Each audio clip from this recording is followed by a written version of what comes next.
ನಮಸ್ತೆ ಸ್ನೇಹಿತರೆ. ಅಂತೂ ಇಂತೂ ನಮ್ಮ ದೇಶದ ಶಿಕ್ಷಣ ನೀತಿಯಲ್ಲಿ ಬದಲಾವಣೆಯ ಕಾಲ ಕಂಡು ಬಂದಿದೆ. ಇದರ ಜೊತೆಗೆ ಶಿಕ್ಷಣ ಕ್ಷೇತ್ರದಲ್ಲಿ ಹೊಸ ಆವಿಷ್ಕಾರಗಳೇ ಆಗುವುದರಲ್ಲಿದೆ. ಇವತ್ತು ನಾನು ಈ ವಿಡಿಯೋದಲ್ಲಿ ನಮ್ಮ ಗುರುಕುಲ ಶಿಕ್ಷಣದಿಂದ ಹಿಡಿದು ಬದಲಾಗುತ್ತಿರುವ ಶಿಕ್ಷಣದ ಬಗೆಗಿನ ಕುತೂಹಲಕಾರಿ ಮಾಹಿತಿಗಳನ್ನು ಕೊಡ್ತಾ ಹೋಗ್ತೇನೆ. ಹಾಗೂ ಗುರುಕುಲ ಶಿಕ್ಷಣಕ್ಕೂ ಮತ್ತು ಆಧುನಿಕ ಶಿಕ್ಷಣಕ್ಕೂ ಇರುವ ವ್ಯತ್ಯಾಸಗಳ ಬಗ್ಗೆ ತಿಳಿಸಿಕೊಡ್ತೀನಿ. ಸುಮಾರು ಕ್ರಿಸ್ತಪೂರ್ವ 5000 ವರ್ಷಗಳ ಹಿಂದಿನ ಮಾತು. ಭಾರತವು ಮೊದಲ ಬಾರಿಗೆ ಶಿಕ್ಷಣದ ಅವಶ್ಯಕತೆಯನ್ನು ತಿಳಿದು ಒಂದು ಹೊಸ ಶಿಕ್ಷಣ ಪದ್ಧತಿಯನ್ನು ಜಾರಿಗೆ ತಂದರು. ಅದುವೇ ಗುರುಕುಲ ಪದ್ಧತಿ.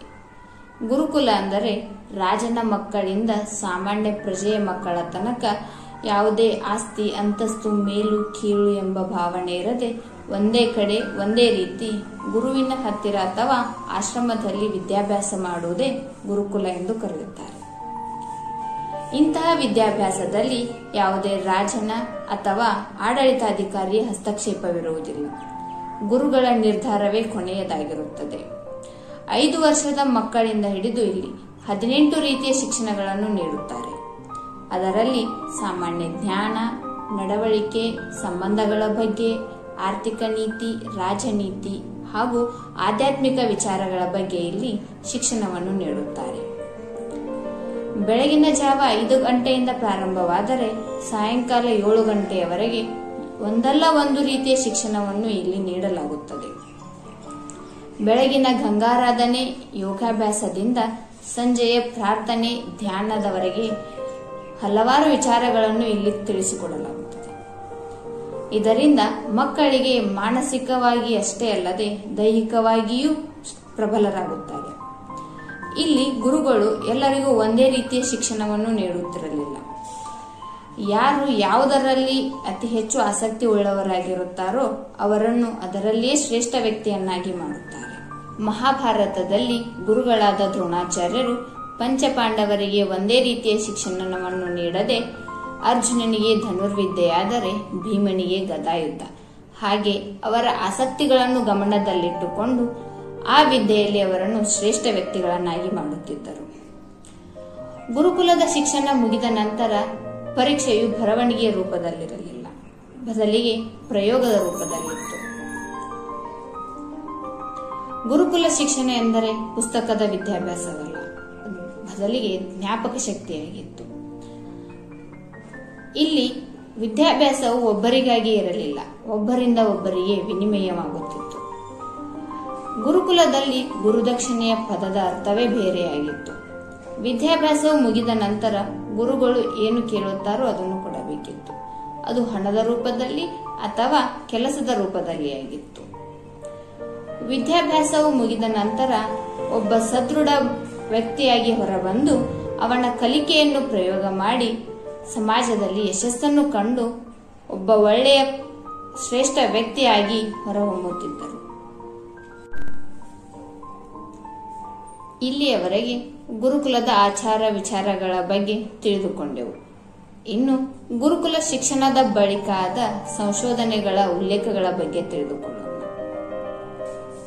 ಸುಮಾರು ಕ್ರಿಸ್ತಪೂರ್ವ 3100ನೇ ಇಸ್ವಿ ಮಹಾಭಾರತದ ಸಮಯದಲ್ಲಿ ವ್ಯಾಸ ಮುನಿಗಳು ಶ್ಯಾಮ, ಶ್ವೇತ, ತೀಕ್ಷ್ಣ ಎಂಬ ಗ್ರಹಗಳ ಬಗ್ಗೆ ಉಲ್ಲೇಖಿಸಿದ್ದಾರೆ.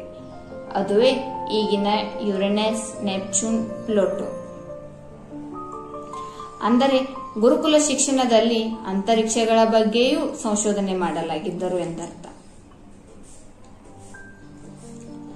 ಸುಮಾರು 600ರಿಂದ 1000ನೇ ಇಸ್ವಿಯವರೆಗಿನ ಭಾರತದ ಪುರಾತನ ವೈದ್ಯ ಗ್ರಂಥವಾದ ಸುಶ್ರುತ ಸಂಹಿತಾದಲ್ಲಿ ಮಹಾವೈದ್ಯರಾದ ಸುಶ್ರುತ ಮುನಿಗಳು ಸರ್ಜರಿ ಹಾಗೂ ಪ್ಲಾಸ್ಟಿಕ್ ಸರ್ಜರಿಗಳ ಬಗ್ಗೆ ಉಲ್ಲೇಖಿಸಿದ್ದಾರೆ. ಅಂದರೆ ಗುರುಕುಲ ಶಿಕ್ಷಣವು ವೈದ್ಯಕೀಯ ಕ್ಷೇತ್ರದಲ್ಲಿಯೂ ಸಂಶೋಧನೆ ಮಾಡಲಾಗಿತ್ತು. ಅದೇ ರೀತಿ ಸುಮಾರು 3000ನೇ ಇಸ್ವಿಯಲ್ಲಿ ಮಹರ್ಷಿ ಕಣಾದರು ಅಂದರೆ ಕಶ್ಯಪ ಮಹಾಮುನಿಗಳು ಪರಮಾಣುವಿನ ಬಗ್ಗೆ ಉಲ್ಲೇಖಿಸಿದ್ದರು. ಪ್ರತಿ ಜೀವಿಯು ಪರಮಾಣುಗಳಿಂದ ಮಾಡಲ್ಪಟ್ಟಿದೆ ಎಂದು ತಿಳಿಸಿಕೊಟ್ಟರು. ಅದೇ ರೀತಿ ಆರ್ಯಭಟರು ಸೊನ್ನೆಯನ್ನು ಕಂಡುಹಿಡಿದರು. ಅದಲ್ಲದೆ ಖಗೋಳಶಾಸ್ತ್ರದಲ್ಲಿ ಸೂರ್ಯನು ಮತ್ತು ಭೂಮಿಗೆ ಇರುವ ದೂರದ ಬಗ್ಗೆ ತಿಳಿಸಿಕೊಟ್ಟರು. ಅದಲ್ಲದೆ ಭೂಮಿಯು ಸೂರ್ಯನ ಸುತ್ತ ತಿರುಗುತ್ತದೆ ಎಂದು ಹೇಳಿದರು. ಸುಮಾರು 630ನೇ ಇಸ್ವಿ ಭಾಸ್ಕರಾಚಾರ್ಯರು ಗುರುತ್ವಾಕರ್ಷಣೆಯ ಬಗ್ಗೆ ಅಧ್ಯಯನ ಮಾಡಿ ಸಿದ್ಧಾಂತ ಶಿರೋಮಣಿ ಎಂಬ ಗ್ರಂಥದಲ್ಲಿ ಉಲ್ಲೇಖಿಸಿದ್ದಾರೆ. ಅದಲ್ಲದೆ ಸಂತ ವರಾಹಮಿಹಿರರು ಜ್ಯೋತಿಷ್ಯ ಶಾಸ್ತ್ರದ ಬಗ್ಗೆ ಅಧ್ಯಯನ ಮಾಡಿ ಬೃಹತ್ ಜಾತಕ ಎಂಬ ಗ್ರಂಥದಲ್ಲಿ ಉಲ್ಲೇಖಿಸಿದ್ದಾರೆ. ಅಷ್ಟೇ ಅಲ್ಲದೆ ಸಸ್ಯಶಾಸ್ತ್ರಗಳ ಬಗ್ಗೆ ಕಲಿತು ಹಲವಾರು ಕಾಯಿಲೆಗಳಿಗೆ ಸಸ್ಯಗಳನ್ನು ಬಳಸಿ ಔಷಧಿಯನ್ನು ಕಂಡುಹಿಡಿದಿದ್ದಾರೆ. ಅದೇ ರೀತಿ ಪತಂಜಲಿ ಮಹರ್ಷಿಗಳು ಯೋಗ ಧ್ಯಾನದ ಬಗ್ಗೆ ತಿಳಿಸಿಕೊಟ್ಟಿದ್ದಾರೆ.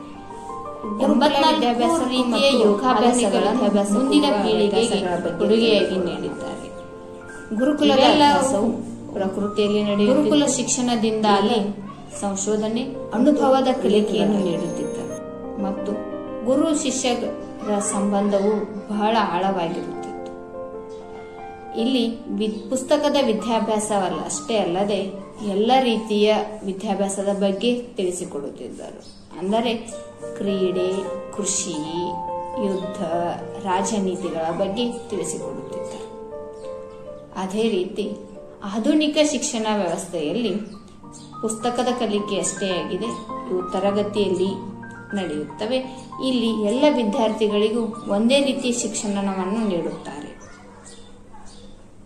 ಮತ್ತು ಇಲ್ಲಿ ಪ್ರಾಯೋಗಿಕ ಶಿಕ್ಷಣವನ್ನು ಮಾತ್ರ ನೀಡುತ್ತಾರೆ. ಇಲ್ಲಿ ಗುರು ಶಿಷ್ಯರ ಸಂಬಂಧವು ಆಳವಾಗಿರುವುದಿಲ್ಲ.